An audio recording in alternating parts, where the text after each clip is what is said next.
Magluluto tayo ngayon guys ng ginataang suso na may pako guys.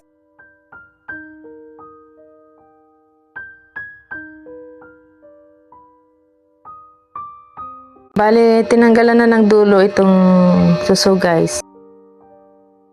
Gumamit pala kayo ng itak pag tinanggalan nyo ang dulo.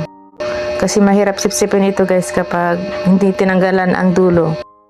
Himayin na natin ang gulay guys na pako. Yung tangkay niya kapag malambot pa guys, isama natin.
Ayan, nahimay na natin lahat ang pako na gulay.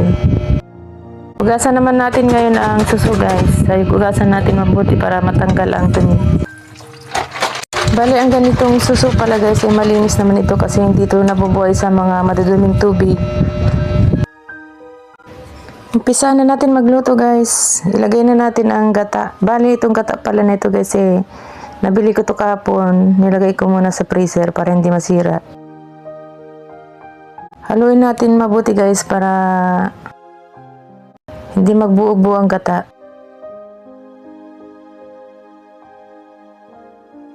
Lagyan na natin ang asin, magic sarap. Ilagay na natin ang sibuyas guys. Saka sili na pula guys, saka tanglad guys.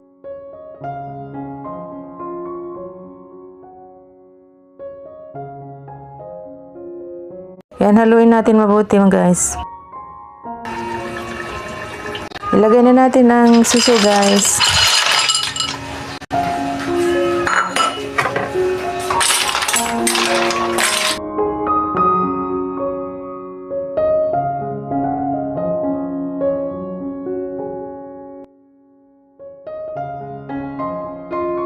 Sunod na natin ilagay ang dahon ng pako.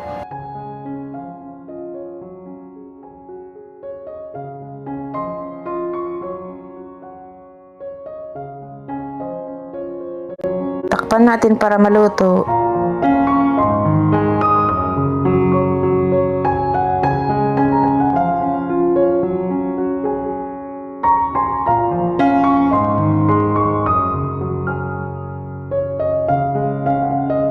Yan, buksan na natin guys. Tingnan natin kung luto na.